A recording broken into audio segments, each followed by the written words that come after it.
If you're in a place where you're kind of broken right now, if you're in a place where you're needing more help than you can afford to give, it is safe to be in that place too. Like if you joined a community because you're trying to get over something hard, if you're trying to figure out how to, move to the next chapter and you're literally using the community right now as a crutch, if you're using the community as a support system because you're struggling, because you're actually in a place where you don't have a lot to give and you're just in a season of receiving, that is okay. I'm telling you that is okay.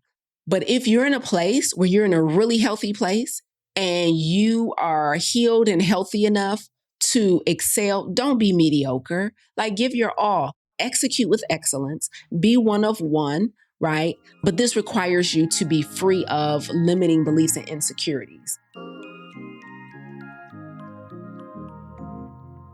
Optimal health is not a privilege, it's a right.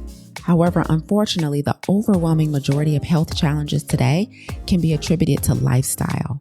This includes our physical activity, the quality of our relationships, stress, purpose and fulfillment, and of course, our diet.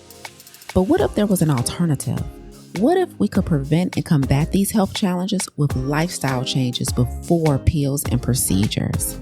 You are listening to the Plant Protocol podcast with yours truly, plant-based health and business coach, and now the forever voice in your head, Lisa A. Smith. It's time to come get this health.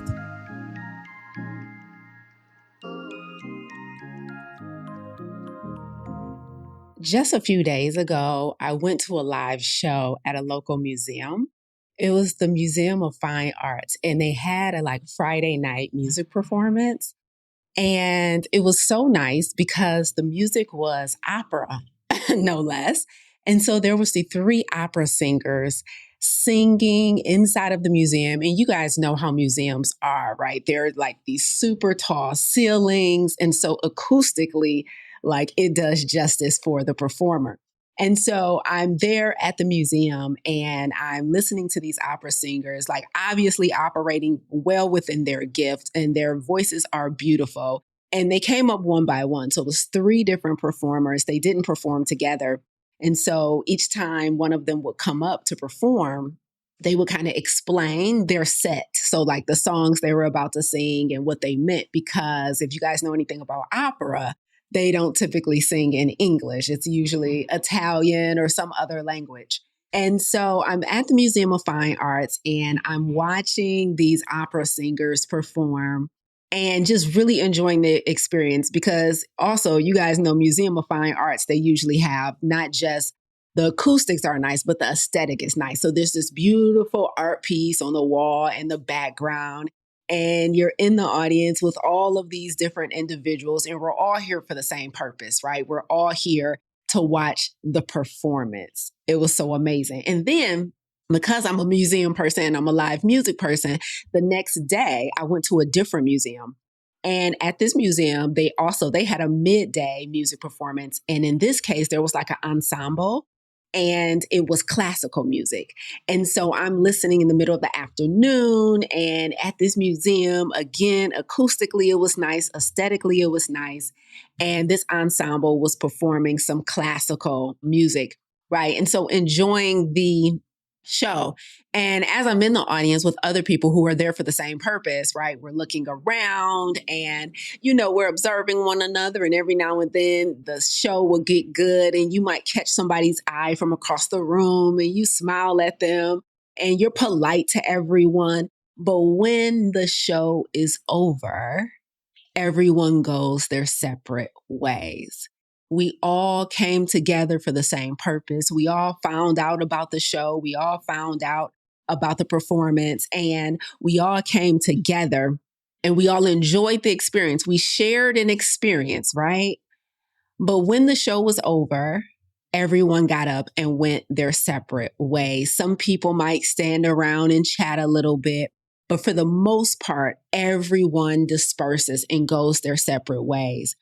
And that we're all used to that experience. All of us have been to some type of live show or some type of conference or some type of summit, and we're all there to share an experience. And when it is over, we disperse and go our separate ways. And very rarely do we think anything of it.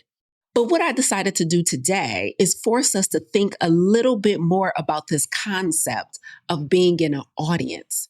Because one of the things I've learned over the last several years is that many of us, while we completely understand the importance of community, while we brag oftentimes about the fact that we've invested in community, while we show up and we give the community itself compliments and we're so proud to be here and we talk about how much it's helped us. What most of us are doing, truthfully, is that we're confusing community with audience. And let me tell you something that might challenge you, because I did not build and secure a personal and professional relationship with my coach, Dr. Eric Thomas, because I was the smartest person in the room. I didn't forge what are now lifelong friendships and partnerships because I had the most money in the room. I didn't necessarily get speaking opportunities, coaching clients, and a host of other opportunities over the last several years because I forced the opportunity or begged for the opportunity. And I definitely didn't secure these things because I stayed quiet and waited my turn. I secured the deal. I secured the relationship. I secured the friendships because of how I showed up in high level communities. But it has been my observation over the last several years that many of us are treating what we call community as an audience. Let me give you the definition of the two because they are not nearly related, but we treat them as such. So an audience, essentially, and I love this definition because it's very short, is an ensemble of spectators, is how it's defined. An audience is an ensemble of spectators. So individuals who have gathered together to watch a show, to engage in some type of event together, but they don't know much about each other. We don't know if we have anything in common with the person sitting directly next to us, right? An audience is simply an ensemble of spectators. We're all here to look straight ahead and pay attention to the stage. We want to see the speaker, the singer, the performer, whatever it is. A community, on the other hand, is defined as a group of people living in the same area or a group of people who are sharing common interests, goals, or values or identity, and they ideally are together to reach a specific goal, right? And again, the thing here is the togetherness, right? And the shared values, the shared goals, the shared interests. Now, how many of you admittedly have paid to be in communities, have chosen to be in communities, have even maybe researched and been very intentional about selecting communities, online communities, in-person communities, but showed up and acted like a spectator? Yeah, I have too. I have been in communities for several years. I have been paying to be in communities for several years, but I have not always acted like a villager, right? I have not always acted like I was truly in a community and really understood what that meant, mostly because most of us think we understand what the word community means. Most of us think it's kind of self-explanatory and the definition makes sense. And so because we're gathering with a group of people, we're calling it a community. And very rarely do we actually think about our own performance and contribution in the community, right? However, I want to break something down for you today, and I want to share with you 4 ways that you can stop wasting proximity. Because community for me over the last several years has played an invaluable role in my growth as an entrepreneur, in my development as a human, in the cultivation of healthy and new and thriving relationships, and opportunities that I've gotten strictly from being in community. But I had to master how to show up in those communities because so many of us are wasting proximity. Because listen, we're paying to be in powerful rooms. We're paying to go to conferences. We're paying for masterminds. We're paying to be closer to decision makers. We're paying to be closer to people who have things in common with us. But once we get in the room, we shrink. Once we get in the room, we just observe, we take notes, we overthink, we become self-conscious, we let our personal insecurities take over, we convince ourselves that we shouldn't speak up, or that we don't want to look stupid if we ask a question. We suffer in silence. Like, we're literally in a community. We literally have invested to be in a space where everyone is trying to do and accomplish similar goals as to us. And we fall on hard times, or we start struggling with something and we suffer in silence while other people leverage the room. Other people ask their questions, they get their help. They are not afraid to use the proximity they paid for, while some of us actually are treating it as an audience and not a community. We're sitting right next to people with the same interests, the same challenges, the same triumphs as us, but we're acting like spectators. We're acting like we've just gathered to listen to classical music at a museum. We're acting like we all just gathered to see the play on Broadway. And at the end of this live, at the end of this show, at the end of this 2-hour meeting, we're dispersing and going our separate ways. And we are not taking advantage of the proximity that we have paid for. So I want to share with you 4 ways to maximize community, because I think we have been letting ourselves off the hook, acting like it's self-explanatory. Because I'm here, that means I'm in community. But you can be literally in community, but treating it like an audience. Audience is a gathered ensemble of spectators.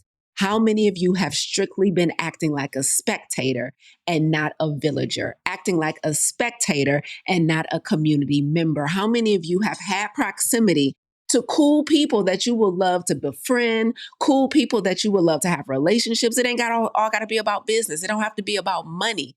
You literally have had proximity to individuals that have the power to impact your life in some type of positive way. You've had proximity to individuals who you just, as soon as you hear them speak, you like, I like her, I like him, they seem cool, right? But we don't take advantage of it. And so I'm going to teach you how to do it today, because the success that I've had over the last several years, it wasn't luck, it wasn't timing, it wasn't my brilliance, it wasn't my intellect, it was positioning, it was participation, it was presence, it was my voice, it was speaking up, it was asking questions, it was showing up in community and not just being a spectator. So I'm about to help you all today. Welcome back to Monday Morning Keynote with yours truly, Coach Lisa A. Smith, founder of the Clarity community dedicated to optimizing your health, eliminating chronic stress, and activating radical obedience for current and aspiring entrepreneurs, leaders, change makers, and thought leaders. I am so grateful to be back before you today. God is so good. He blessed us with another Monday, y'all. So you know what we about to do. Let's keynote it out. Here's tip number one. On how to stop wasting proximity. Because you're in community, but you're acting like you're in an audience. Here's number one. If you pay thousands of dollars, if you pay hundreds of dollars, if you just find a free community to be in, just know that you already have something in common with people in the room. Everyone, whether they've given up money or time, has decided that this is a space that they are interested in. So being in community makes the assumption that we are all here with something in common already. And if that is the case, you already have an icebreaker on your side, okay? So as I start teaching you how to do this, I want you to know, I know a lot of us have stage fright when it comes to talking to strangers. Some of us are super extroverted and it's nothing to us. Others of us, we struggle a little bit with starting conversations, maintaining meaningful conversations with people who we don't know. So the first thing I need you to know is that if you guys are all in the same room already, there's a built-in icebreaker. There's a built-in icebreaker, right? So you have something where you can break the ice and start talking about the things that you guys are already gathered there for anyway.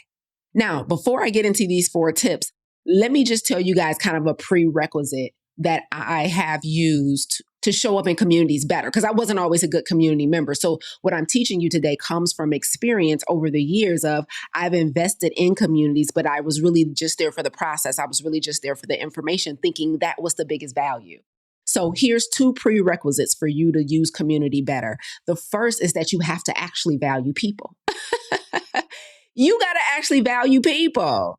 before you can see the value in community. A lot of times we think, oh, I'm just paying for proximity to the community creator, right? I'm just paying because I think the community creator is dope. I think the company is dope, right? But you got to value people before you can value community. It sounds like duh, but most of us, we're like, have you ever been one of those people in the community who are like, you almost mad at community members from speaking up or for sharing? You like, hush, we don't want to hear from you. I want to hear from the from the main act, right? You got to value people before you can value community. You got to. So that's prerequisite number one. To stop wasting the proximity that you have, stop just showing up for information. And you have to start showing up for the entire kit and caboodle. You have to see the value in people before you can see the value in community. So that means you have to know, respect, and understand that even people who I don't necessarily know personally have value. And if you are in a paid community that is intentional about curating the room, meaning they don't necessarily just let everybody in, maybe there was an application process, or maybe there were qualifiers to get in the room, like you got to own a business, or maybe your business has to be this level of success to get in the room. Or if it's a health thing, maybe you have to have done this before you can even get here. If there were pre-qualifiers to get in the room, you should really be valuing people, because if you trust the decision making of the creators of the community, you should know that everybody is in the room because they qualified to be there. And that makes the room even more valuable.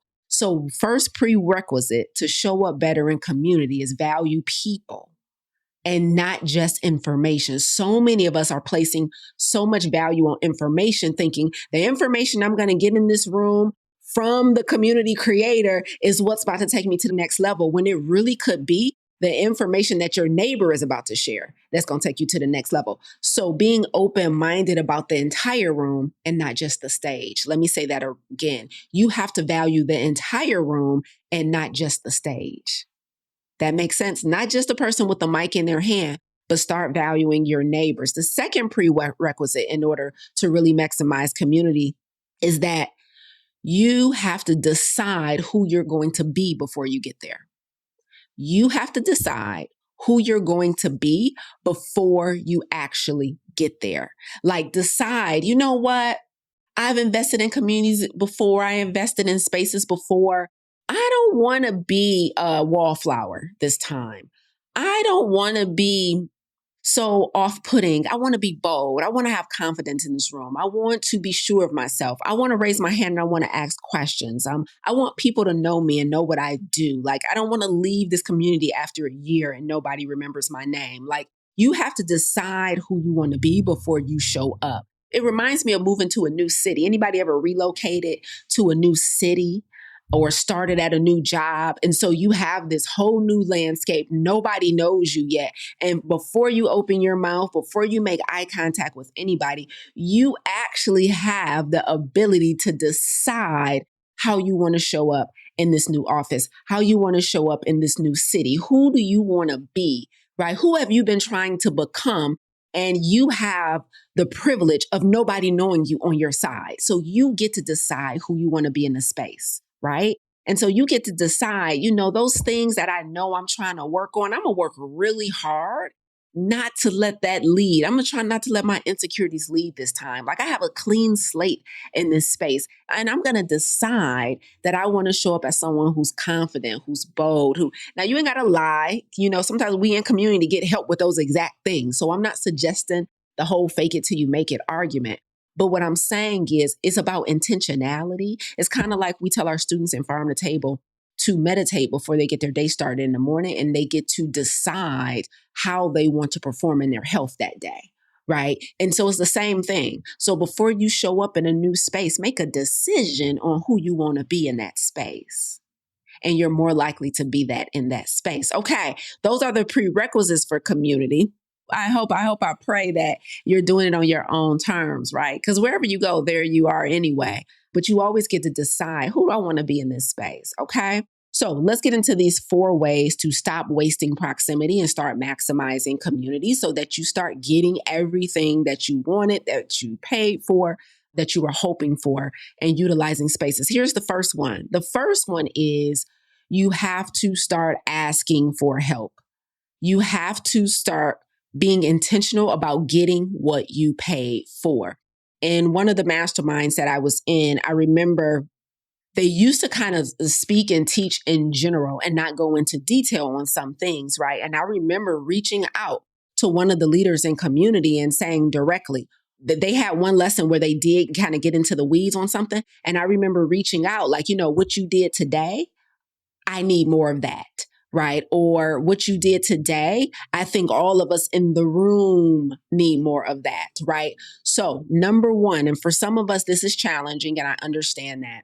But when you're in community, if you want to get more than what you paid for, if you want to get exactly what you were looking for plus some, meaning you could get opportunities, you can get friendships, you can get exposure, you can get resources that you didn't even know existed in the world, right?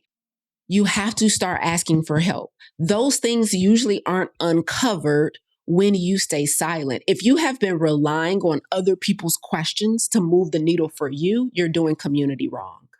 If you have been relying on other people's questions and inquiries to move the needle for you, you're doing community wrong.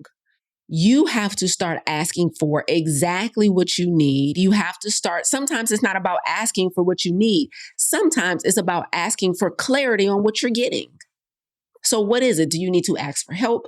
Do you need to ask for clarity on something? Do you need to ask for a specific resource? Being in community and making sure you get everything you came for plus some requires you to start talking.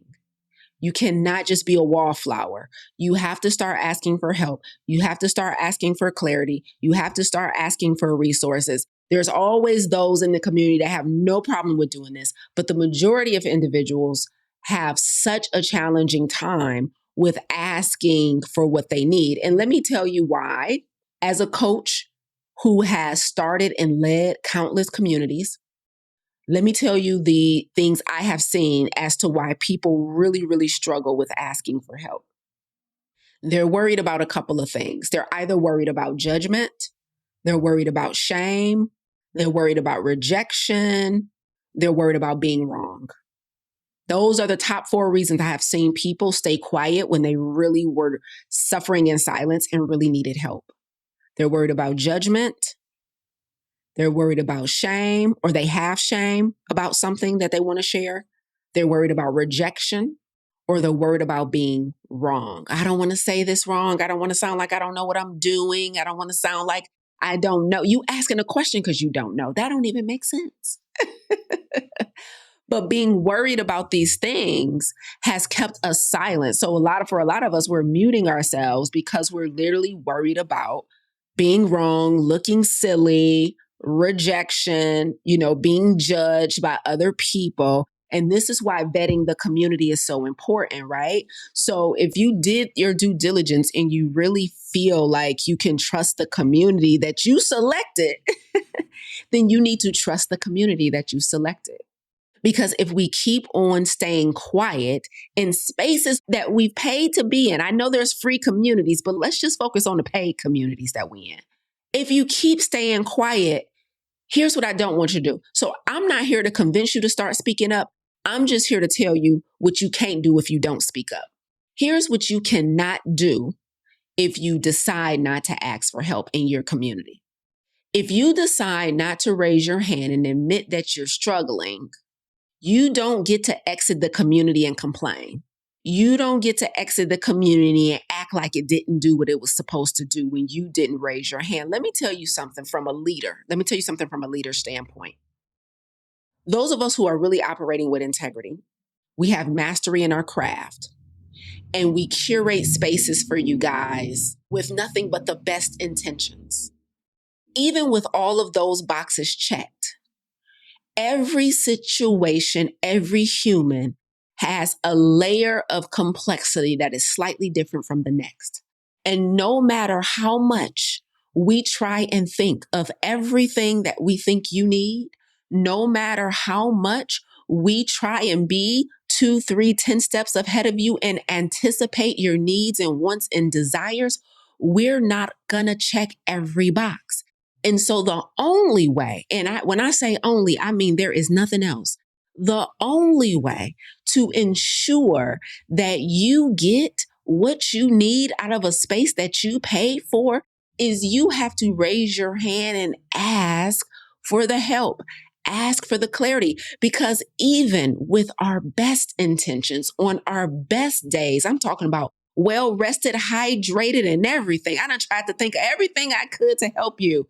I'm still going to have blind spots as your leader, as your coach, as the speaker on the stage.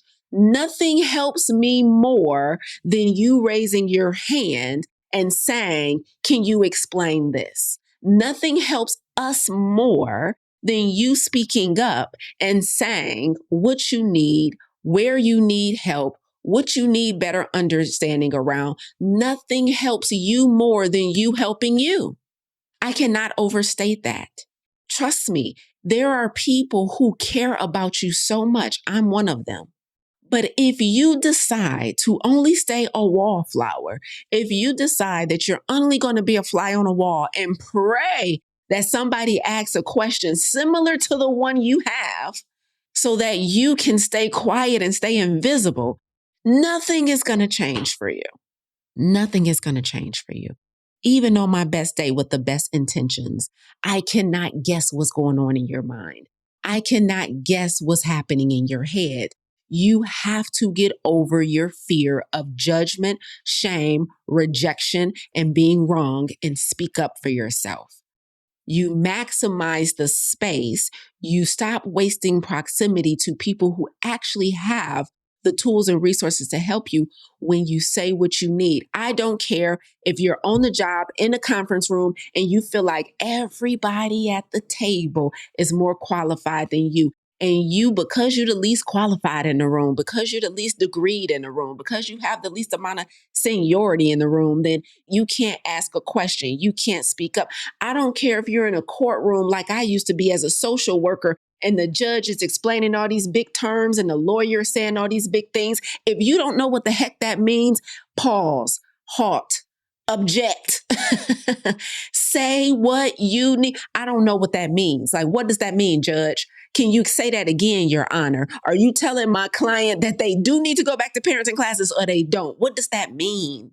Like, speak up. Stop being so worried about looking dumb, sounding dumb. That's your own insecurities. That's an invitation for you to go work on something privately. But baby, what you're not about to do is keep wasting these rooms and blaming the room. If you came to a space and you didn't ask for the help you need, and you leave that space not feeling like you got your money's worth, or not feeling like it was worth your time, or feeling like you really haven't moved off of square one, you gotta own the fact that you did not talk, share. You just was like, I just felt like they should have been able to read my mind. And it's their fault that I'm not where I want to be. That's not how community works.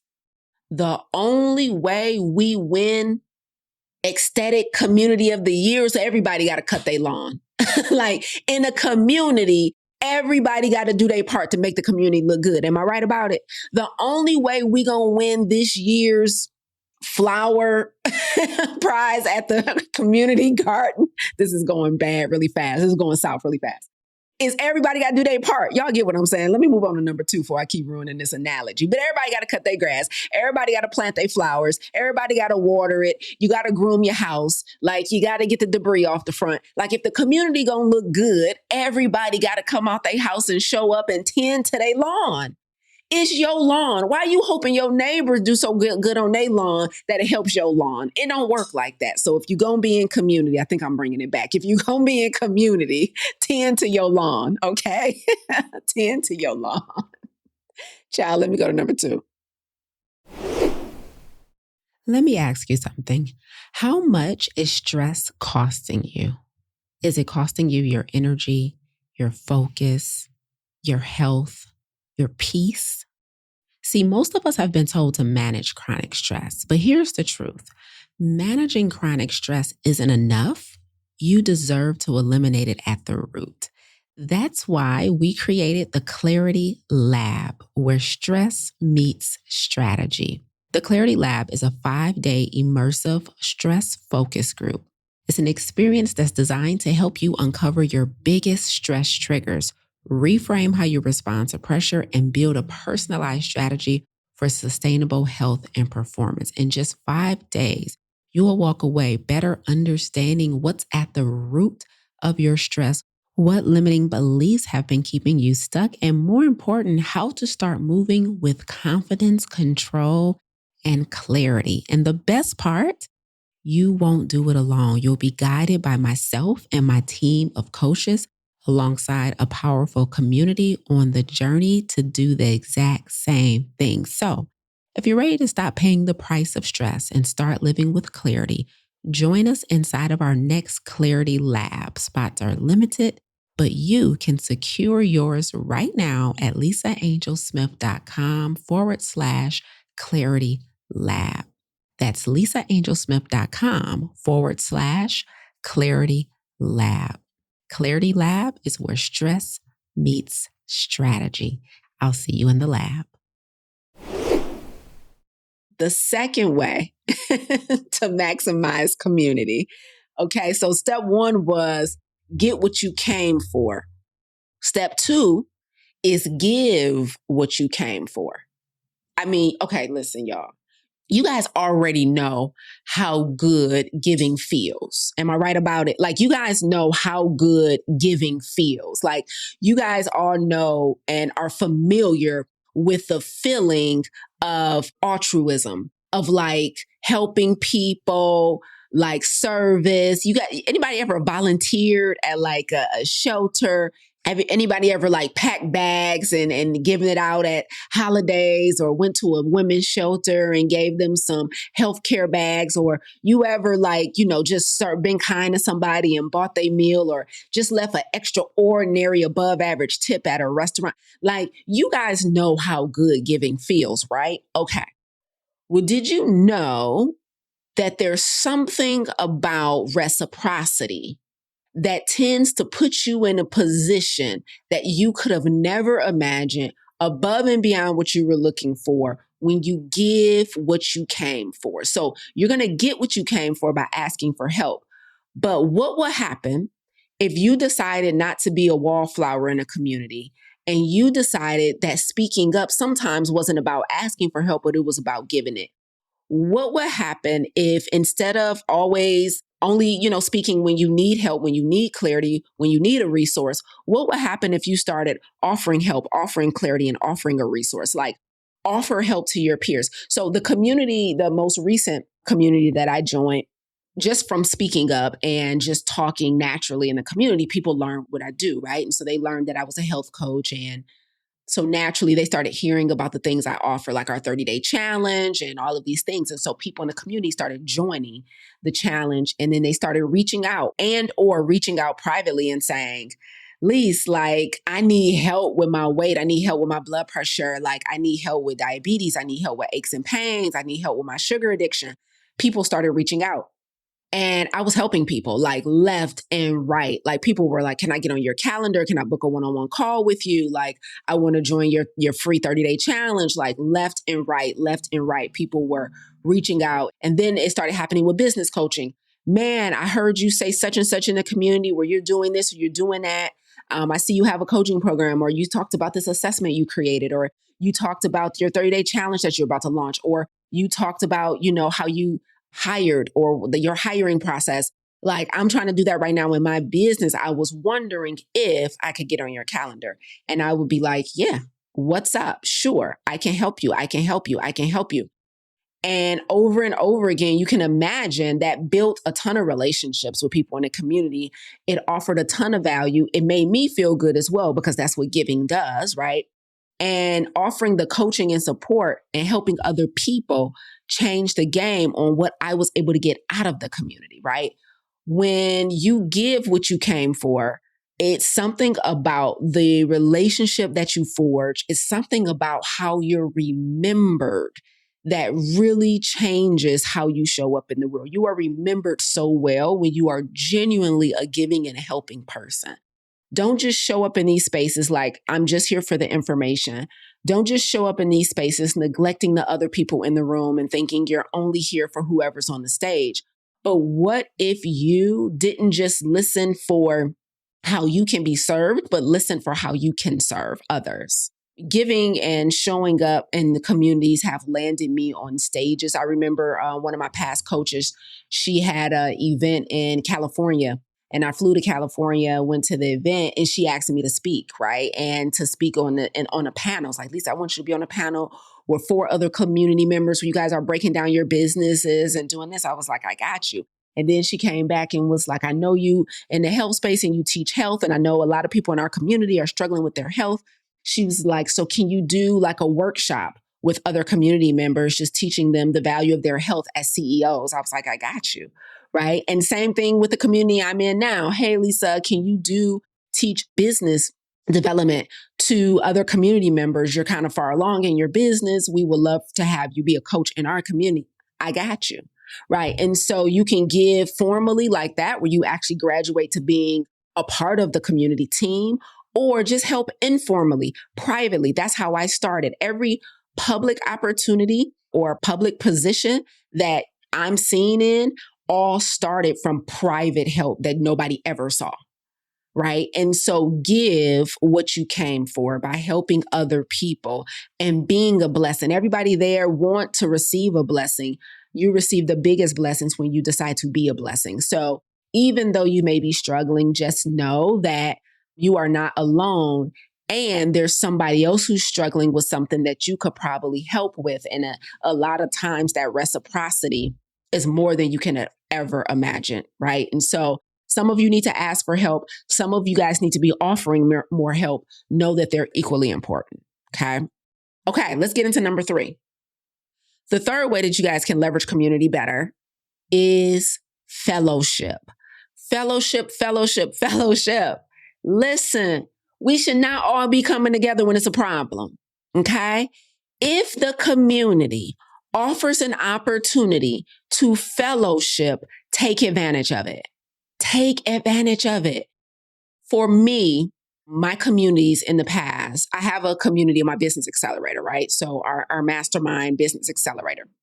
For the past maybe 4 years, 3 or 4 years, every year I offer something called Destination Mastermind. So this is where I take my community and, we go to some city, we pick a location, and we come together to fellowship.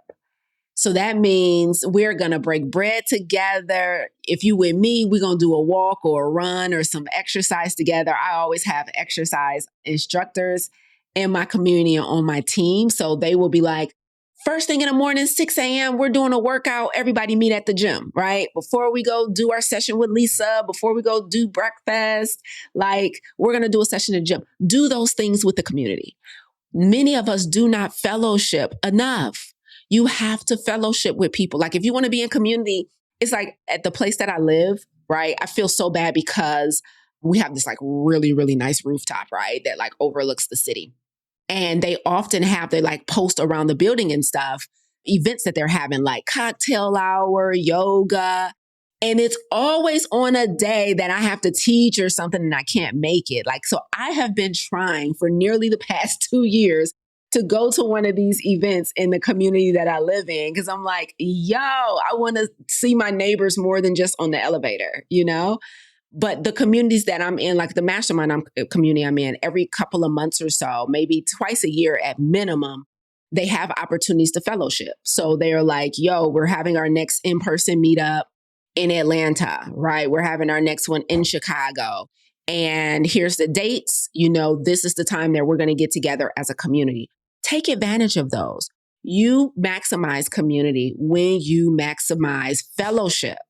Right? You don't have to just come to the stuff that the community offered that you paid for. We have a coaching call every Monday night, right? We have a workshop every quarter. We have, a co-working session every other week. That's the stuff you pay for. That's the stuff that you pay to get the information and the mastery that you're paying for to solve whatever problem you're in the community to solve, or whatever interest you're in the community for. Every community is not for problems. Some are for interest. But for whatever reason, if anything outside of that, many of you don't even consider. I'm teaching my final cohort of Farm to Table right now. And I told them, I asked the community, I was like, hey, do you guys want to have a graduation in person? Like, let's have an in-person graduation in Houston, May 2nd. What y'all think, right? And they voted. The majority of people said yes. And I'm hoping they stick to their word, because I don't think people understand how much it does for your nervous system alone to get around people who you maybe have been feeling connected to anyway virtually, and just kick it about something that has nothing to do with the community. Like, you just find out that y'all both got a cousin in common. You find out that y'all went to the same college or high school, or you're in the same sorority or fraternity. You found out that y'all both allergic to the same stuff. Y'all like walking. You just never know. Like, that's how you make new friends. That's how you can meet life partners. That's how you can forge relationships or get opportunities from community. So many people get opportunities that they didn't even have to earn, that other people are trying to earn. Like, I've gotten speaking engagements just because I've been in the community. Like, people are like, yo, I need you to come speak to my company. I work for this big pharmaceutical company. Like, other people are submitting proposals right now for that pharmaceutical company. And just because I was in community with a decision maker who worked there, she's like, you've been kind of spitting that fire about health in our community. Why don't you come speak at my company? It happens just like that, just because you fellowship. So every time you come together in your community does not have to be because of the reason y'all there. Okay. So fellowship, when the community's leader offers an in-person engagement, take advantage of it, or a virtual fun engagement, take advantage of it. And I'll say this, part of the reason people don't do this, okay, is because this is what I've seen as a coach, is because they think in scarcity and they think in lack, right? So a lot of times I have seen people not really value fellowship opportunities in communities because they think in scarcity so much, they think in lack so much, or they're so antisocial because of past rejection, because of introvertness. I know that has been me in the past. Just because I'm an introvert, I like literally wear I'm not a people person as a badge of honor. It's so silly. It's so silly. Introvert don't make you a people person or a not people person. All introvert and extrovert means, literally all it means, is your preference for recharging. So my fellow introverts, listen to this part really quickly, because I think a lot of you are missing out on opportunities because you're deciding you're not people, okay? Being introverted just means that you recharge differently than an extrovert, okay? You can be a people person. You just have to know that how your battery gets refilled is different from somebody else's. But it doesn't mean you're awkward in public. It doesn't mean you're antisocial. It doesn't mean you hate people. One of the ways to test this is to actually get in a community with people who already have interest in you. Because I can guarantee you a people person when people get to talking about gardening and you love gardening. I can guarantee you're a people person when people start talking about health and you a health junkie. I can guarantee you a people person when you get into a community of hikers because you love nature. Like, you're not a people person. You just have to be in the right environment. And when you pay to be in a community of people who are trying to solve the same problems as you, advance their business like you're trying to advance your, like, I'm an extrovert when you get to talk about entrepreneurship. I'm all in. I'm like, you doing what for your marketing strategy? Here's what you could do better. Like, I'm a people person all day long. See, I'm antisocial when it comes to small talk, but that don't make me not a not people person. I just don't want to talk. I just don't like meaningless conversation. So don't think that because I'm an introvert, that makes me not a people person. All that means is that you recharge in private and somebody else recharges in a different space. But that doesn't make you not a people person. Okay? So fellowship. I said all that to yell at you about fellowship. The third way to maximize proximity is to actually get in proximity. If somebody offers a hike, if somebody offers a retreat, if somebody offers a meetup, if somebody offers, a graduation in person for their coaching go walk across the stage, get your certificate. Don't be all like, I don't want to be around people and talk to people. Child, y'all been on the computer for 12 weeks together, learning the same stuff. Just talk about that. What you learned? What did you get? Like, it's okay. You got a built-in icebreaker. It's okay. It's safe to be around other humans. Don't let your past experiences, your past rejections, don't let that fuel your future decisions. Be very careful with allowing your past experiences to inform your future decisions with how you show up in rooms for people who don't know you from Adam yet. Because remember the prerequisite, you get to decide who you're going to be. You get to decide, I'm not going to be scared in this next room. I'm not going to be ashamed of my own voice in this next room. I'm not going to be ashamed of my own intellect. I don't want to be the smarty pants. I don't want to be a know-it-all. Well, do you know it all? Because if you know it all, we trying to know it all too, right? So you have to show up in community. You have to fellowship. Let's get into the final one, okay? Now, I'm going to give you number 4, but I want you guys to take it with a grain of salt because this 4th one is not for everybody, okay? This 4th one is not for everyone. And that's okay because you're not here yet, but I'm going to give it to you because one of the things I don't like, or let me tell you the type of teacher I'm not, okay? I'm not the type of teacher that caters to the lower students in the room. You know, everybody in the room is not an A+ student, right? And then sometimes you have teachers who kind of ignore the smart kids because other kids need more help. I'm not one of those teachers. Like I don't like that approach to learning and teaching. So every time I'm creating content to teach you guys, I try and think of what the people who excel need as well, and not just like the average person, like the average student, right? And so anyway, with that being said, number 4 is the 4th way to maximize community is to show up and execute with excellence. Be one of one. This is not for everyone, okay? But what I'm saying is part of the reason that I was able to forge a really dope personal and professional relationship with my coach, Dr. Eric Thomas, with one of the best personal development companies, one of the most well-known personal development companies. The reason I was able to get on the stage at one of my last coaches' events is because I stand out. Now, this is not for everyone, okay? So just know who you are and be okay with it. But naturally, I have a spirit of excellence built in, okay? And I like to do everything that I do. I like to really be intentional about making it as good as possible, doing it as well as possible, right? And so, for example, if there's a protocol that we're following in the community, if there is a blueprint that we're following, let me give you an example. Examples are always better. So one of my previous coaches, she was a business coach, love her to death. And she had a process that she taught on how to get new clients in your business, all right? And it was a way that you pitch your offer, okay? A way that you launch your offer. So she had a process that she taught. And so I come into the community and I'm following the process like down to the T because that's what I'm here for. Like if I'm a pick apart the process and the protocol, then why did I invest, right? That's my thinking, right? So I'm like, I'm going to here's my take when I join communities to have a blueprint for me to follow. I'm going to allow the process to prove that it doesn't work versus me deciding what parts of the process I'm going to make work. Does that make sense? So I'm going to do the process the way it's laid out, no deviations.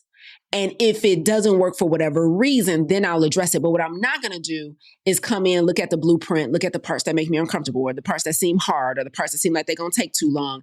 And I'm just going to try and exclude that and finagle the process. No. And then want to be talking about the thing didn't work. So I'm one of those people who's like, lay it out for me. I'm going to do it exactly as instructed. And then we'll take the data and move from there. So that's exactly what I did. I came into this community and she taught us a process for launching our offer, for launching our coaching offer. This was about 4 or 5 years ago. And I followed the process to a T. And I knocked it out of the park. So we generated about I still remember because it was like a moment. We generated $117,000 in the business in 5 weeks.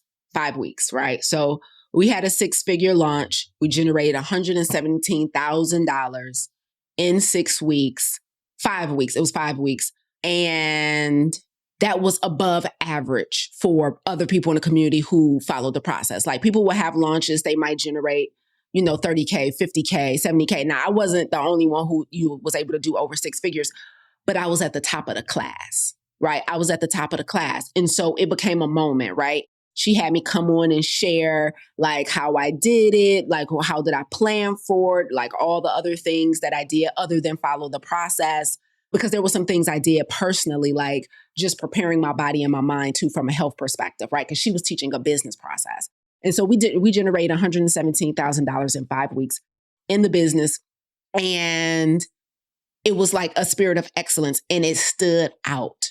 And so as a result, she like clipped my interview where she was interviewing me about how I did it and made it like a lesson in the community. And she posted it in the Facebook group and then posted it inside of the module portal, and it became a thing, right?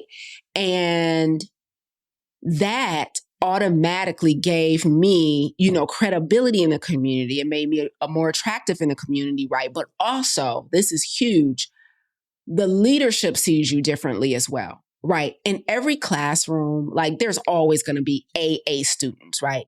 And I strive to be an A student in every room I show up in. And so that spirit of excellence, it changes the game. It changes the game on how you're viewed in the community, the opportunities you get in the community, and everything in between. And so if you have it in you, be one of one. Now, when I say if you have it in you, here's what I don't want you guys to do, because this can be confusing if you're hearing through like an unhealthy filter. So I'm not suggesting that if you're in a place where you're kind of broken right now, if you're in a place where you're needing more help than you can afford to give, it is safe to be in that place too. Like if you joined a community because you're trying to get over something hard, if you're trying to figure out how to move to the next chapter and you're literally using the community right now as a clutch, if you're really using the community as a crutch, if you're using the community as a support system because you're struggling, because you're actually in a place where you don't have a lot to give and you're just in a season of receiving, that is okay. I'm telling you, that is okay. But if you're in a place where you're in a really healthy place and you are healed and healthy enough to excel, don't be mediocre. Like give your all. Like if there's a protocol, like do the whole thing. Don't be lazy. Don't be picking it apart. Don't be picking and choosing the things that you're going to do, even though you thought it was worth investing in, but you don't want to get uncomfortable. Like execute with excellence, be one of one, right? But this requires you to be free of limiting beliefs and insecurities. If limiting beliefs and insecurities still have a hold on you, then this is going to be a challenging step for some of you, right? So work on that stuff. But once you're free of limiting beliefs and insecurities, soar. You deserve to soar. And I can tell you right now, like think of it like a school. When the teachers and the administration are talking, they talk about the A students. Trust me when I tell you. Like we don't bash other people. But you stand out when you stand out. And trust me when I tell you, your name is in the room. I know for a fact my name has been in rooms with leadership, with people advocating for me because of the excellence I displayed in the community. I'm not going to tell you how I know. But I know for a fact my name has been in rooms when an opportunity is on the table because of the excellence I showed up with in the community. So execute with excellence and it'll take you extremely far in communities. I got a bonus one. Do y'all want a bonus one? It's kind of advanced. It's really advanced. More advanced than number 4, okay? But I'm still going to say it because some of you have what it takes. But here's another way to leverage community, and that is to build a community. Okay. Now, listen to me very closely. Everyone doesn't have this, right? This requires leadership skills. It requires decision-making skills. It requires mastery of a subject matter. But there are some of you who are hearing this and you have all of those things and you have what it takes. The bonus is to build a community yourself. Now, let me tell you how you benefit from this though, okay? Obviously, you understand how it benefits other people, right? You're bringing people together. You're helping them solve a problem. That's like the cost of entry. That's not what I'm talking about. Let me tell you guys something. 2 out of the 4 people on my team right now as we sit come from communities I built, okay? When you build your own community, you automatically have a high level view of the talent, of the gifts in the room. And if you do that thing right, you have your pick. It's amazing. Let me tell you something about the coaches on my team. Coach Milan, Coach Carmel, they both came from a community I built. So my team, part of my team was cultivated in a room that I created. As a leader, as an entrepreneur, this is invaluable. Like, if you have what it takes to build a community, listen, everybody don't have this. I just cannot overstate that, right? So don't y'all run out here unqualified, okay? Everybody don't have the leadership ability. Everybody don't have the vision. Everyone don't have the mastery. And leadership ability don't mean you call yourself a leader. That means people are willing to follow you without being authorized to do so, okay? Everybody hasn't developed that credibility with other humans yet. But I've been building communities for years. And I have been able to build and cultivate my team from communities I built. I have been able to create opportunities for people in my community from communities I built. Like 2 people on my team, they are like this because of the community I built, right? They met in my community. They became close friends in my community. Like they hang out and talk without me. Like they are a real whole friendship now because of communities I built. Building a space where other people can find their people is next level. Building a space where other people can find their people, that is the biggest reward on the planet. So bonus tip number 5 is build a community when you have what it takes to do so. Because don't be one of the people who build a community, don't keep it up, don't show up. It gets all cold and dead after 2 minutes because you got bored. If that's you, you ain't got what it takes. Because building a community means you show up in a community because you understand that anything that is going to grow has to be nurtured. So if you're not willing to nurture humans, if you're still out here saying craziness, not like I'm not people, and people get on my nerves and people want too much, you're not ready, go heal. And then don't put yourself in front of people proclaiming to be able to help them if you still talking crazy, if you're on that low vibrational frequency nonsense, okay? But you have to show up. And when you build a community where you can, let me just speak for myself. When I built a community that I could hire from, when I built a community with friends, like when I built a community that nurtured me and nurtured them personally and professionally, it changes the game. So the 5th way to benefit from community is to cultivate what you need. Cultivate what you need. I'm in one of the communities that I'm in ET's community. I'm a coach. I'm a business coach inside of ET's community. And every Monday morning, I teach the other entrepreneurs that are in the community. And last week, one of them asked me, he was like, can you talk a little bit about how you built your team? And can you talk a little bit about like how you hire and your selection process, right?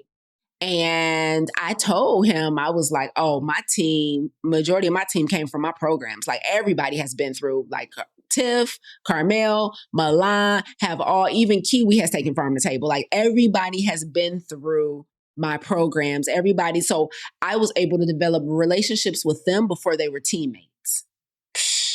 If that is not a benefit of community, I don't know what is. So I'm not hiring blindly. I'm not hiring coldly. Like I got to know them as a human. I got to see where their heart posture was. I got to see where their true intentions were. That I got to see what their personal goals are to see if, I wonder if I can help them personally, right? And so being able to cultivate community so that you in turn can get what you need. You don't start with those intentions, but it is a heck of a benefit. You don't start with those intentions, but it is a heck of a benefit, right? And so the 5th bonus way is build a community and you benefit like none other. Like I have increased the value of my friendships with the communities I build. Like, how people always like friends shouldn't work together, family shouldn't work together. Now, I personally do not believe that at all, right? So I work with 2 of my friends, Coach Tiff, Coach Kiwi. Like they were friends before we were in the business together. And it has helped us refine our friendship even more, right? So we do friendship stuff that has nothing to do with work stuff. And then we do work stuff that has nothing to do with friendship stuff. And 2 healthy people can do that. And they're all in my community. They have all benefited professionally from being in communities that I've built. And so that's the next way, much higher level way of benefit from communities to build one. I want to end you guys with a quote that I heard on a documentary. I'm such a documentary junkie. And so there was a documentary and the documentary was about swimming. And yep, look at Kiwi in the chat, peanut butter and jelly, honey, all day long. Like that's the homie. Like it's so cool. Like we ain't got a front for the cameras. Like we love each other privately just as much as we do publicly, right? And so I love that so much about the community and the team that I've been blessed with. Here is the quote I want to leave y'all with, and I'm going to read a few of y'all takeaways. It's very short. So it was this documentary. I forget the lady name. I think she wasn't Russian. I forgot what she was. But anyway, she had broke this world record back in the day, and she swam across this big giant body of water, right? And it was like a big deal. Like it took multiple days, and she swam from like Florida to Cuba, I think. Come on, sugar-free brain. I think that was it. I know she swam from the United States to Cuba. Like, so imagine swimming across this giant body of water, right? And as you know, swimming, like you swim by yourself, right? Like swimming is not a thing that you necessarily do. Like if you win a race or lose the race when it comes to swimming, or what are they called? Meets. I don't know what swimming competitions are called, but you either lose it or, you win it because you're swimming by yourself. But here's what she said. She came out the water at the end of this long, treacherous swim from like Cuba, the United States, I think it was.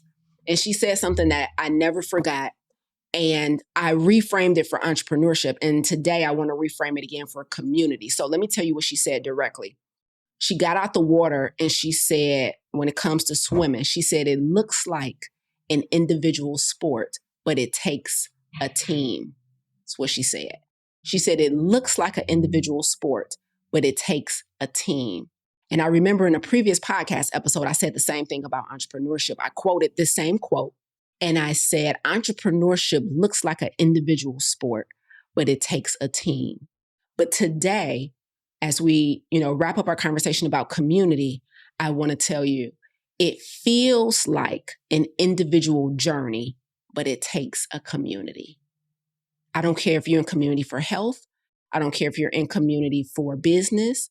I don't care if you're in community for healing. I don't care if you're in community for personal development. It feels like an individual journey, but it takes a community. So I want to encourage you all to stop being a wallflower, stop being a spectator, stop treating community like you're in an audience just to see a show and that only the person on the stage matters and only the information on the stage matters. I need you to understand that every other person in the room matters. And I want you to start getting to know people. I want you to open up. I want you to shed the weight of judgment and guilt and shame and rejection. And I want you to start maximizing community. My business went to the next level. My relationships went to the next level. My friendships went to the next level when I started valuing everybody in the room and deciding to be a villager and not just be in the village. Okay? So that is what I have to share with you guys. Let's get into takeaways really quickly.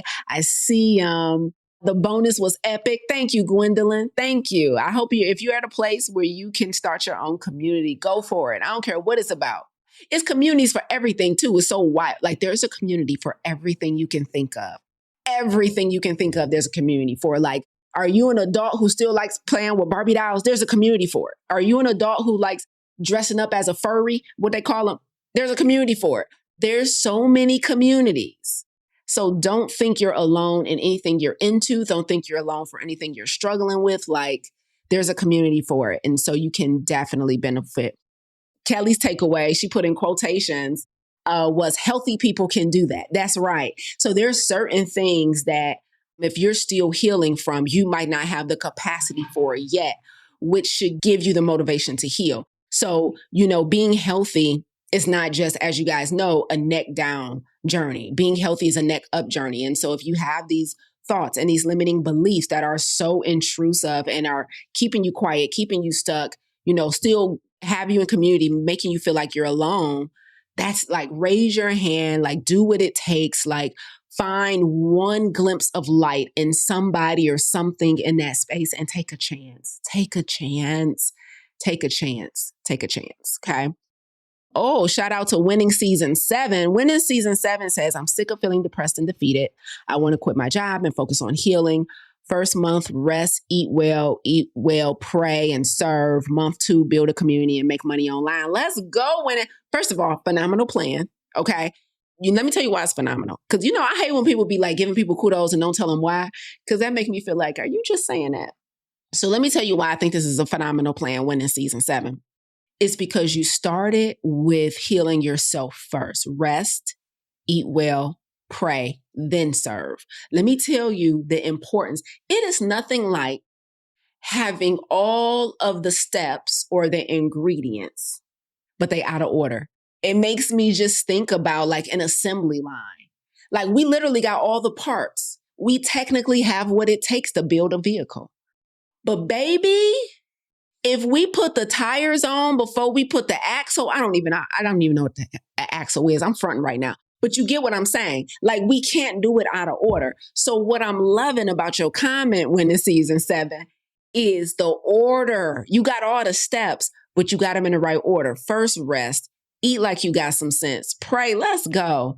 Like do work on me first, and then I can work on building the community and making money online. Well done. Listen, and come see me when you're ready to make money online, honey. The Clarity Mastermind, that's all we do. We help people make money online. So phenomenal. Excellent, excellent comment. Susan says, can anyone sign up for the lab class? Yeah, absolutely. Absolutely. So there's no qualification process for the stress elimination lab. Like that's why it's an open website. You can sign up, you pay, and then you join the lab, right? So if you are really struggling with stress and you've been trying to DIY it, like who is the lab for though? Like who will have the best success in the lab? It is somebody who is overwhelmed with stress and they've already tried to manage it. And they've already tried to DIY it. DIY means do it yourself, right? If you are one of those people who have exhausted other options to try and eliminate the stress and you just can't seem to pull it off, trust me, it's because you have blind spots. You have blind spots. And the issue is, let me tell you the biggest issue why acute stress becomes chronic stress. It is because so many people believe awareness of their problem qualifies them to solve it. Now, you guys have heard me say this so many times, those of you who have been listening to me for a while. It bears repeating every time I talk.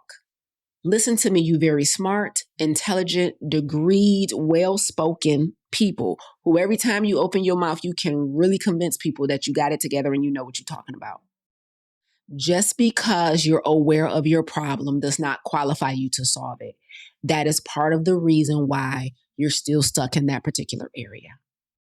Just because you're aware of the problem in your relationship, just because you're aware of the problem in your finance, just because you're aware of the problem in your health, just because you're aware of the problem in your career doesn't qualify you to solve it. People think awareness means they know how to fix it. So why would I pay for help?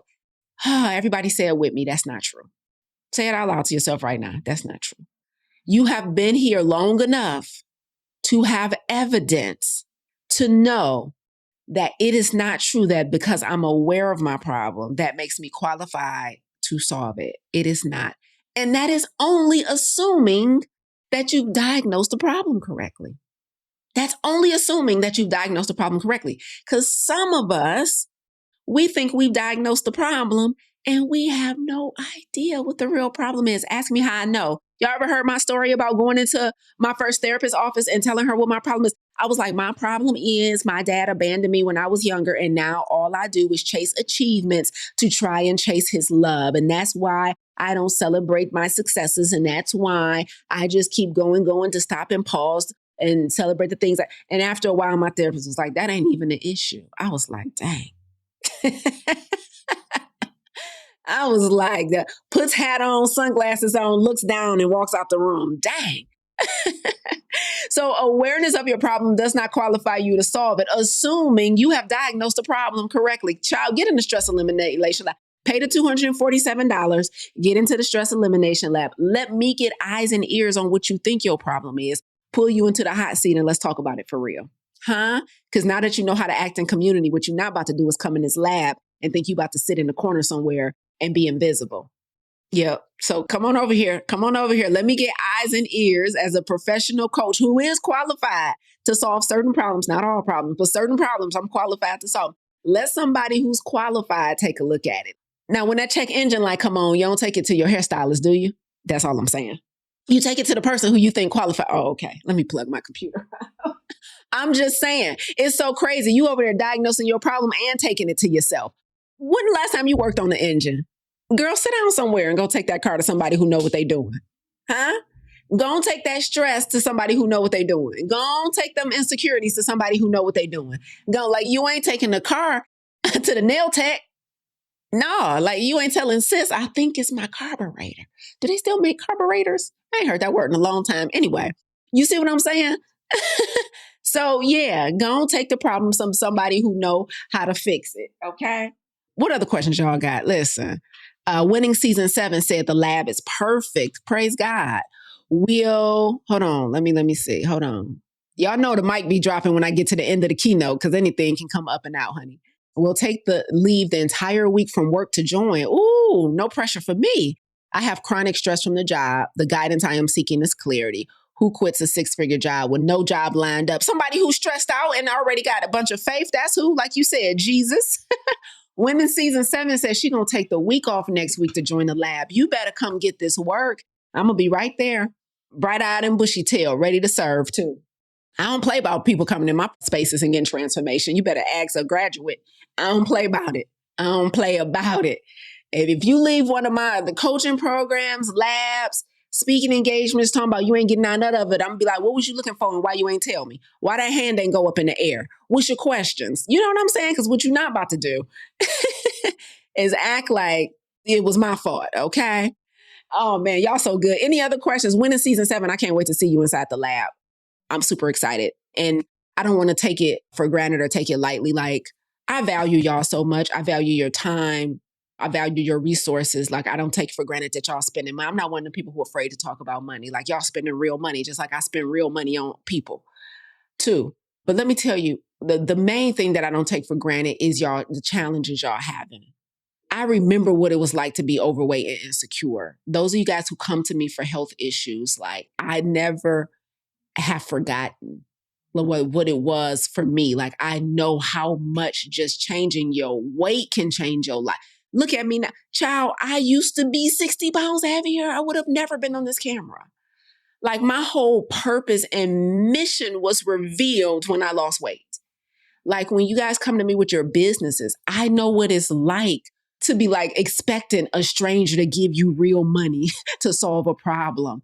And then hoping another person does it and another person so you can quit your 9 to 5, so you can have the freedom for you and your family. That, like, I don't take any of this stuff for granted, any of it. So when I say I love y'all so much, because I understand that you guys are trusting me. You're trusting me with your vision. You're trusting me with your health. You're trusting me, some of you guys, with your deepest and darkest secrets. Like, some of you guys just sign up for private one-on-one coaching with me so that you can cry and tell me the issues, and you're just not ready for community yet. So that's an option. Private coaching is an option. So I don't take any of it for granted, because I have been where you guys are because I only sell what I've done, right? So that's part of the way I'm able to stay so connected with the people I serve, is because I never sell outside of the scope of what I've done, so that I always have the personal experience to bring to the teaching environment, to bring to the coaching environment. And I'm not talking from theory.